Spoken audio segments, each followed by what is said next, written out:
అయ్యా ఒక 8 రూపాయలు ఉంటే దానం చేయండి అయ్యా. ఈ 4 రూపాయలే కదరా.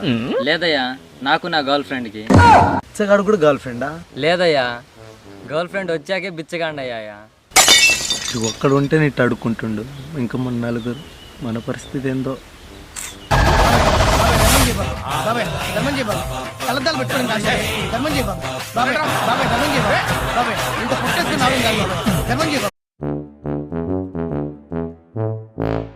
అయ్యా ఒక 8 రూపాయలు ఉంటే దానం చేయండి అయ్యా. ఈ 4 రూపాయలే కదరా. లేదయ్యా, నాకు నా గర్ల్ ఫ్రెండ్కి. బిచ్చగాడు కూడా గర్ల్ ఫ్రెండా? లేదయ్యా, గర్ల్ ఫ్రెండ్ వచ్చాకే బిచ్చగాండి అయ్యా. ఒక్కడ ఉంటే నీట్టు అడుక్కుంటుండు, ఇంకా మన నలుగురు, మన పరిస్థితి ఏందో. కళ్ళద్దాలు పెట్టుకోండి.